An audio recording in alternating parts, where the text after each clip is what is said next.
ในวันที่ 18 กุมภาพันธ์ 2026 ที่กระทรวงป้องกันประเทศแห่งสาธารณรัฐประชาธิปไตยประชาชนลาวได้มีกล่องประชุมปรึกษาหารือเพื่อวางแผนและเกี่ยมความพร้อมให้แก่การซ่อมภพร่วมระหว่างกองทัพประชาชนลาวและกองทัพสหพันธ์รัสเซียไต้ฝุ่นและลาโรสฝ่ายลาวนำโดยสหายพลจัตวาบุญเตียนไซหยำวงทันหัวหน้ากลุ่ม49พร้อมด้วยคณะฝ่ายรัสเซียนำโดยสหายพันเอกอีวานตาราเยฟรักษาการห้องผู้บัญชาการทหารเขตตะวันออกแห่งสหพันธ์รัสเซียพร้อมด้วยคณะเข้าร่วม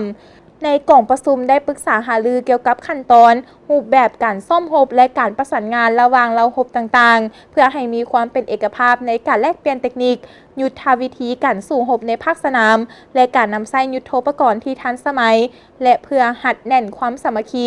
การร่วมมือทางด้านการทหารระหว่างสองชาติลาวรัสเซียที่มีมูลเชื่อมาอย่างยาวนานการซ่อมรบรวมลาวรัสเซียบ่เพียงแต่แม่นการทดสอบความสามารถทางด้านการทหารแต่ยังแม่นสัญลักษณ์แห่งการร่วมมือยุทธศาสตร์เพื่อปกปักรักษาสันติภาพและความมั่นคงในภาคพื้นทั้งสองฝ่ายได้ตกลงเห็นดีในหลายประเด็นสำคัญเพื่อเฮ็ดให้การซ่อมรบตัวจริงที่จะมาถึงนี้ได้รับผลสำเร็จตามคาดหมายที่วางไว้